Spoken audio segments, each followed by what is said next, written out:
சட்டமன்ற தேர்தல் வாக்குப்பதிவு நிறைவடைந்த நிலையில் வாக்குப்பதிவு இயந்திரங்கள் வாக்கு எண்ணும் மையங்களில் வைக்கப்பட்டுள்ளது. அங்கு செய்யப்பட்டுள்ள பாதுகாப்பு ஏற்பாடுகள் குறித்து சென்னை அண்ணா பல்கலைக்கழக வாக்கு எண்ணும் மையத்திலிருந்து எமது செய்தியாளர் ராஜேஷ் நேரலையில் இணைந்திருக்கிறார். வணக்கம் ராஜேஷ், கள சூழல் அங்கு எப்படியாக இருக்கிறது? எத்தனை அடுக்கு போலீஸ் பாதுகாப்பு போடப்பட்டிருக்கிறது? எவ்வளவு காவலர்கள் இந்த பாதுகாப்பு பணியில் ஈடுபட்டிருக்கிறார்கள்? வரும் என்ன? தனலட்சுமி வணக்கம். 2026 சட்டமன்ற தேர்தல் திருவிழா என்பது வெகு விமர்சையாக நடந்து முடிந்திருக்கிறது என்றுதான் கூற வேண்டும்.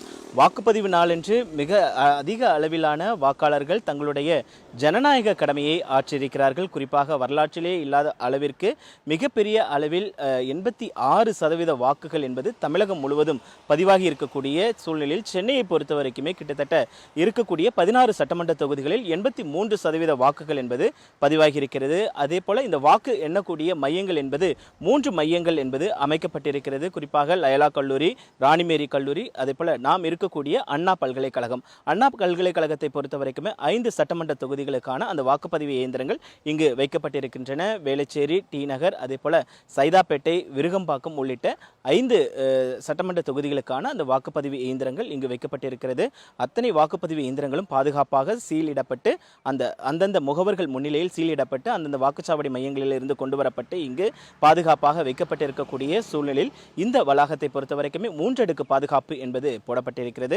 துணை ராணுவ படையினர், அதே போல தமிழக காவல் படையினர், அதே போல சிறப்பு காவல் படை உள்ளிட்டோர்களெல்லாம் இந்த பாதுகாப்பு பணியில் ஈடுபட்டிருக்கிறார்கள். கிட்டத்தட்ட 450 காவலர்கள் சுழற்சி முறையில் இந்த பாதுகாப்பு பணியில் ஈடுபடக்கூடிய சூழல் என்பது இருக்கிறது. இந்த அண்ணா பல்கலைக்கழகத்தை பொறுத்த வரைக்குமே 210 சிசிடிவி பொருத்தப்பட்டிருக்கிறது. ஒவ்வொரு நடவடிக்கைகளும் அந்த சிசிடிவிகளால் பதிவு செய்யப்பட்டு அதை கண்காணிப்பதற்கும் கட்டுப்பாட்டு அறை என்பது அமைக்கப்பட்டிருக்கிறது.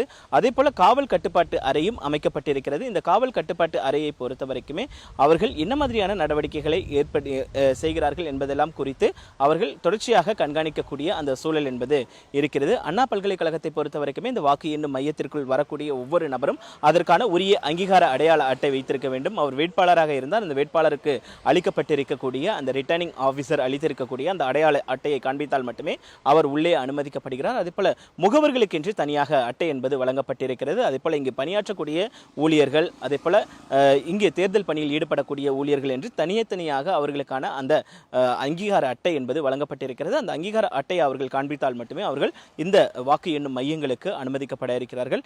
ஜனநாயக திருவிழா என்பது முடிவடைந்திருக்கக்கூடிய சூழ்நிலையில் மே 4ஆம் தேதி வாக்கு எண்ணிக்கை நடைபெறும் என்பது தெரிவிக்கப்பட்டிருக்கிறது. அதற்கு முன்பாக இங்கு பல்வேறு பாதுகாப்பு பணிகள், பாதுகாப்பு ஏற்பாடுகள் என்பது செய்யப்பட்டிருக்கிறது. தனலட்சுமி,